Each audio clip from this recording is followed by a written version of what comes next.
Welcome back to Charlotte, North Carolina, the Democratic National Convention. We're here today with a really fighter, a real great patriot for the American Federation of Labor, AFL-CIO. It's great to have Arlene Holt with us, and it's fantastic to have you, the Executive Vice President. This is, you can hear some of the roar in the background. This has been an exciting convention, and one that celebrates working people, which is what the AFL-CIO does every day. Your thoughts about what we've seen and what we're expecting and what you think needs to be talked about in this campaign for working families? Well, Jeff, you hit it on the head. This has been an absolutely exciting first 24 hours, at least at this convention. Tonight, I'm very pleased to hear from so many workers that have talked about their struggles. We've heard from firefighters and building trades who are going to be participating later in the evening, and later in the evening we'll hear from those workers from the automobile industry who have jobs today because of the bold move that President Barack Obama made to save the automobile industry, despite Mitt Romney wanting to let it fail and let it die. When you think about what we need to be doing in this right now, is we need to be building a country that is about shared prosperity for all. One would have hoped that we would have been able to spend our time focusing on how to put our country back to work, as opposed to the Republicans who have said that their main mission was to make sure that President Barack Obama only had one term. Well, it is now time to lift this conversation, make it about economic justice and shared prosperity. And at this convention, you heard the start of that last night, you have heard it tonight, and you'll continue to hear it, and you'll continue to hear that drumbeat as we move out of these halls and into the street to talk about values, shared values, and moving this country forward so that people, especially folk, can have a good, sustainable middle-class life again in America. No doubt. One of the issues the AFL-CIO, in my view, has done very well is make the case that we can't have a strong middle class without strong teachers and strong firefighters and strong police officers and strong nurses, and these jobs that are vital to the everyday safety, the everyday health, the everyday future of this country. And the Republican Party seems to be closed-minded to this, doesn't seem to care. You know, they have governors like Walker and Kasich who basically give the middle finger to middle-class workers. Your thoughts about how we need to change this over the next 2 years and not go on this third world nation pathway where there's the 1% and all of it in their gated communities and everybody else is struggling just to have to pay the rent and to get groceries?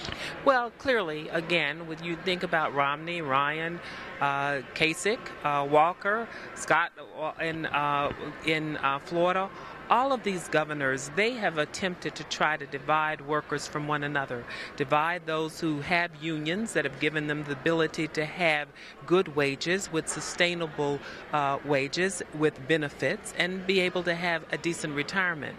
So their argument has basically been that these workers are the takers, they're getting too much, when the argument should be, or the discussion should be around, how do we lift all workers in this country so that we can have a middle class again.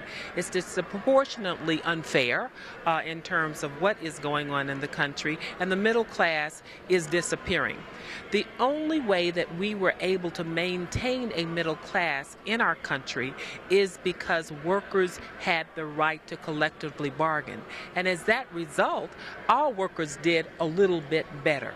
But as we've seen the decline in the unionization of the workforce, we've also seen a decline in wages and benefits. There was a time in our country when more than 50% of our workers could depend on a defined benefit plan and not just a defined contribution of a 401k. So there are some responsibilities that our employers have to step up and our corporations have to step up. We can have a strong middle class again. Without a strong middle class, Jeff, we will not have a strong democracy. No doubt. We're talking with Arlene Holt, the Executive Vice President of the AFL-CIO, here at the Democratic National Convention. in Charlotte, North Carolina. I look at this also, you know, we need to bring in more and more people, younger people, African Americans, Latinos and Latinas, into the union movement. You're one of the highest ranking leaders in the labor community as a woman, as an African American. Obviously that fight continues. Where are we today when it comes to women and minorities in the labor movement? Well, our labor movement, I am so proud to say, is really starting to reflect all of America.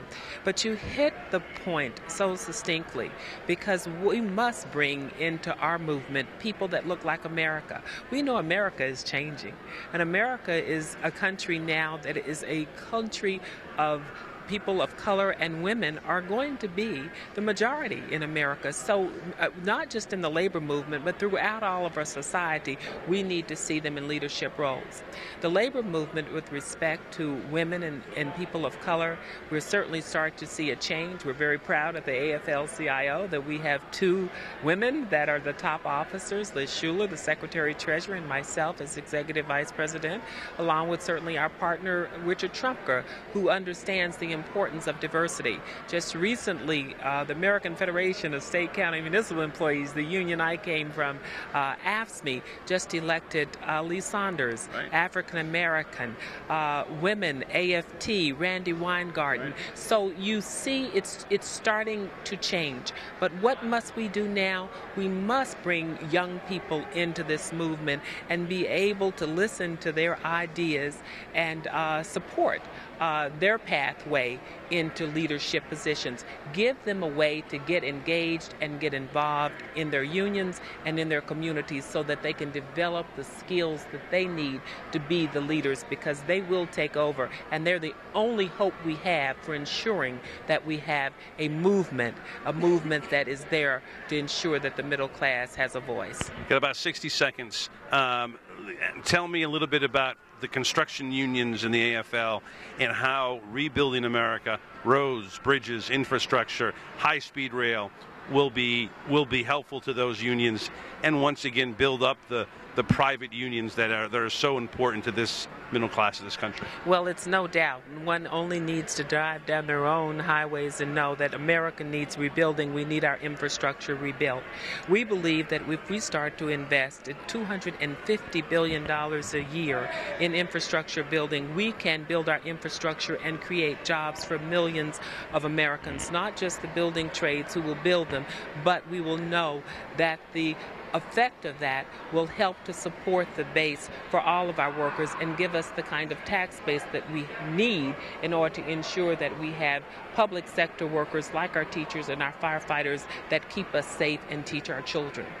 Thank you so much. Arlene Holt Baker, Executive Vice President of the AFL-CIO, right here in Charlotte, North Carolina at the Democratic National Convention.